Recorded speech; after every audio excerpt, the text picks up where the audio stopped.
प्रिय अभिभावकों, मित्रों और अध्यापकों, पिछले अंक में हमने कुछ चर्चा करी थी कि ये दुर्घटना, तो इसको घटना कहना तो गलत है, हुई तो हमारी कमी से है, चाहे वो आत्महत्या हुई या हत्या हुई।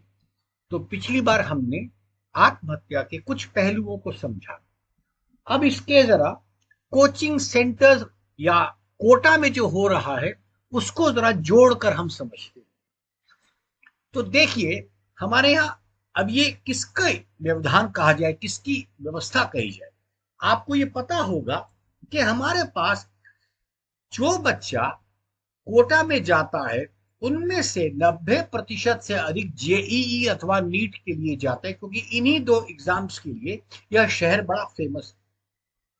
अच्छा, आपकी जानकारी के लिए 12वीं कक्षा के अंदर लगभग 1 करोड़ बच्चा प्रति वर्ष निकलता है। 1 करोड़ बच्चा पूरे देश में 12वीं करके प्रति वर्ष निकलता है, चाहे वो साइंस का, विज्ञान संकाय का हो, कला संकाय का हो, वाणिज्य संकाय का हो, मतलब साइंस का हो, कॉमर्स का हो, आर्ट्स का हो।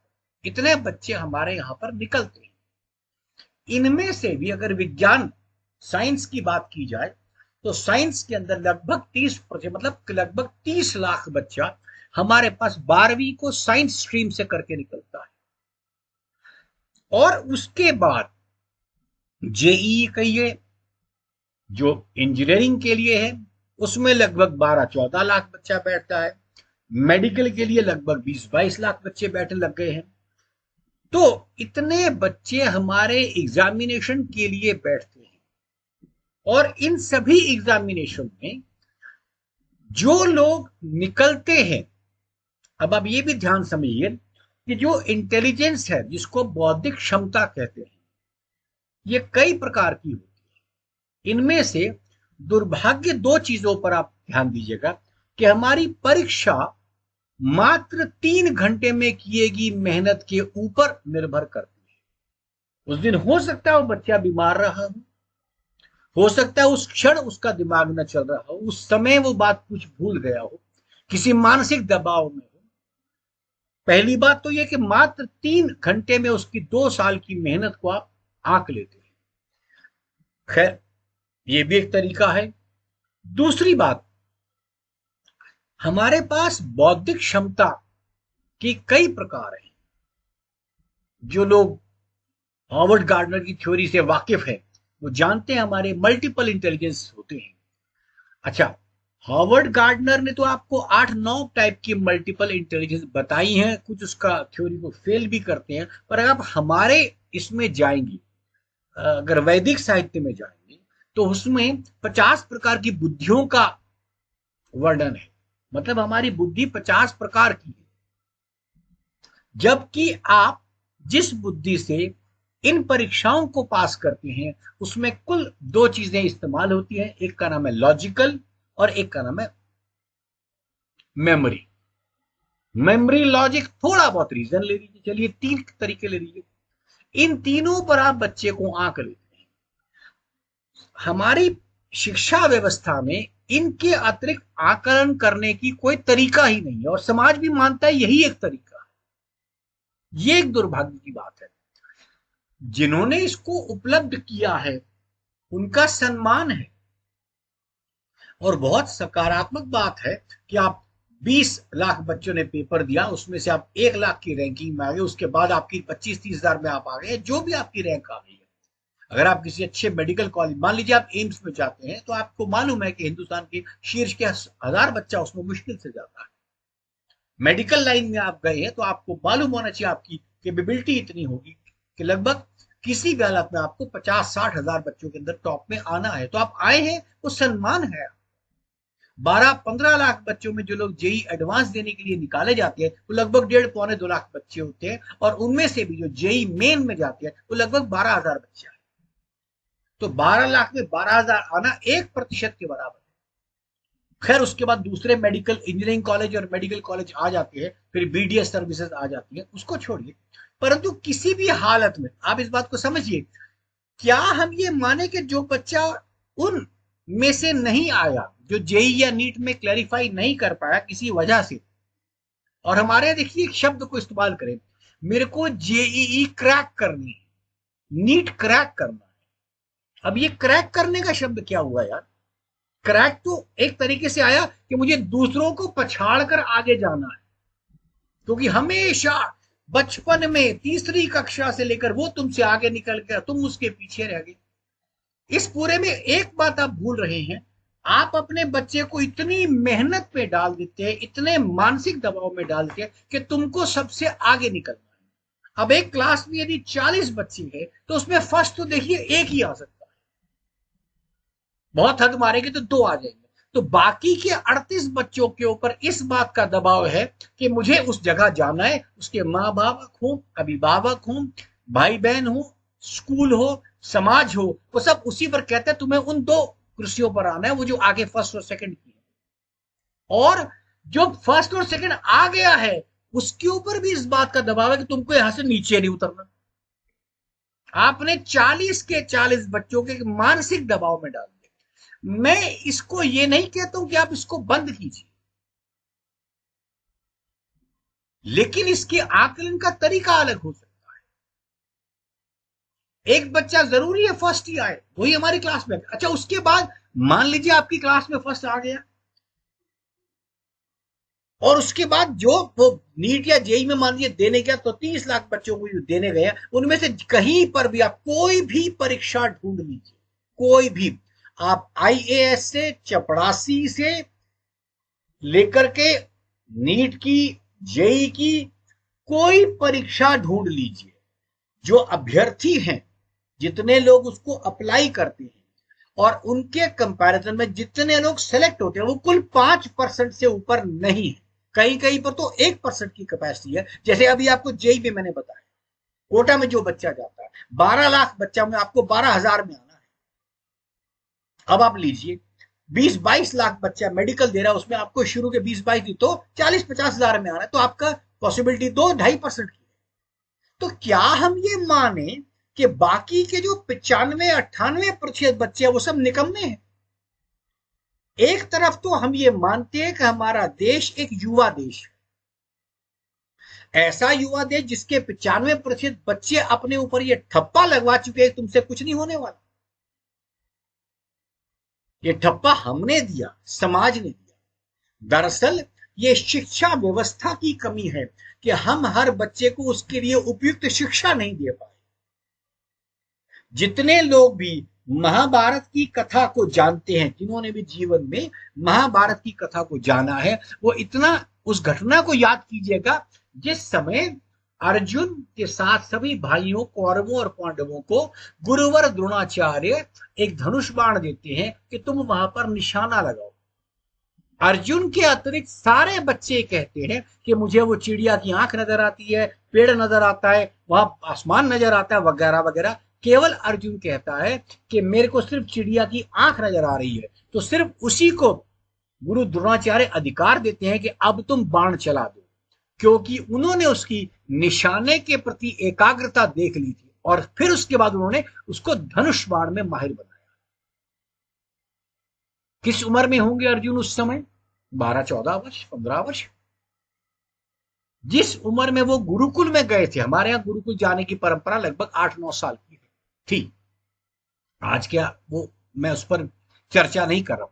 तो 10-12 साल के बच्चे को देखकर गुरु ने निर्धारित कर लिया ये बच्चा इस क्षेत्र में अच्छा। भीम अधिक खाता था, तो ये सोचा गया कि भीम को गदा युद्ध में पारंगत कर दिया जाए। आप ये देखिए, इसका मतलब एक शिक्षक, एक अध्यापक का सबसे पहला था अपने बच्चे के अंदर उस टैलेंट को ढूंढना, उस क्षमता को ढूंढना जिसके लिए वो बना है, और फिर उसका पोषण करना। हमारे यहाँ क्या हो गया, नहीं तुम्हारे नंबर आ गए हैं तो साइंस ले लो, अधिक से अधिक हम तुम्हें यह विकल्प दे सकते हैं कि तुम्हें बायोलॉजी लेनी है या मैथ्स लेनी है, झुक जाओ इसमें। और एक बार तुम घुस गए तो तुम्हें मेडिकल या नीट कुछ करना ही करना, मेडिकल में जाना है या जेई करना है। ये जो विचारधारा हमारी है, मैं जिस बच्चे की मृत्यु होगी उसकी बात नहीं कर रहा हूं, वो एक बच्चा है, लेकिन उसके कई गुना बच्चों को हमने इस जलती आग में झोंक दिया है।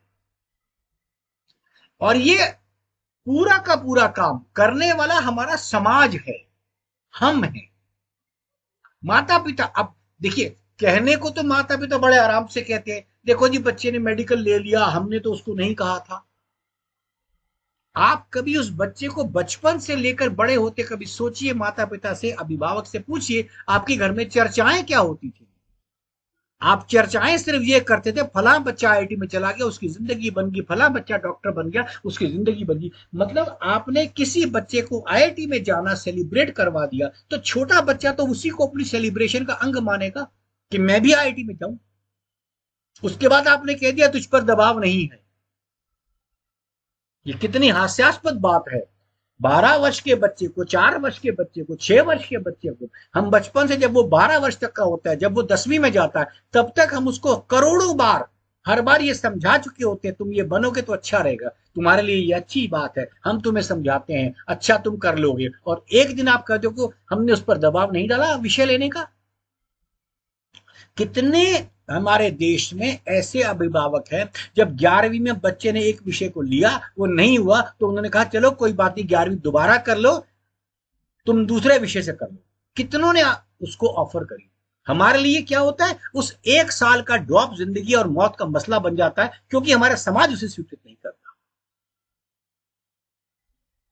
तो जो समाज स्वीकृत नहीं करता वो हमारे लिए महत्वपूर्ण हो गया। तो मेरे लिए मेरा बच्चा महत्वपूर्ण नहीं है, मेरे लिए मेरे बच्चे की जो इंप्रेशन है बाजार में, जो समाज में, वो इंपॉर्टेंट हो गया। ये कितनी घातक बात है।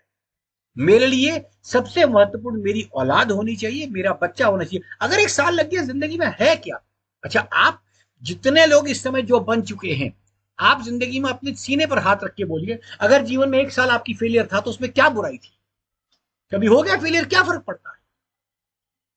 हर उम्र से पहले बच्चा, मेरा बच्चा सबसे पहले अच्छे स्कूल में एडमिशन पास हो, मतलब बच्चे को हमने शुरू से कट थ्रोट कंपटीशन में रखा है। आप जानते हैं, जो बच्चा बचपन से ही स्ट्रेस के अंदर रहता है, उसको शुरू से ही मानसिक तनाव की बीमारी आ जाती है। उसको फाइट एंड फ्लाइट मोड में वो बच्चा आ जाता है। उस समय उसके अंदर एक हार्मोन रिलीज होता है, जो बच्चा उसमें आ जाता है, और वो बचपन में 7 साल तक वो बच्चा मानसिक रूप से छोटी बुद्धि का बन जाता है। और आपके पास दूसरी बात, क्या जिन बच्चों का आईआईटी नहीं हुआ, या जो व्यक्ति इंजीनियर नहीं कर पाया, आप अपने आपके परिवार में जिसने आईआईटी नहीं करा, जिसने इंजीनियर नहीं करा, उससे फिर अपने बच्चे के पैर को छुआते हैं? आप मंदिर जाते हैं, पुजारी के पैर क्यों छुआते हैं उससे? क्यों कहते हैं ये व्यक्ति श्रेष्ठ है? क्यों कहते हैं? वो कहेगा यार आईआईटी वाला, इस बड़ी बात तो मैं आईआईटी बनूंगा, इसको छोड़िए।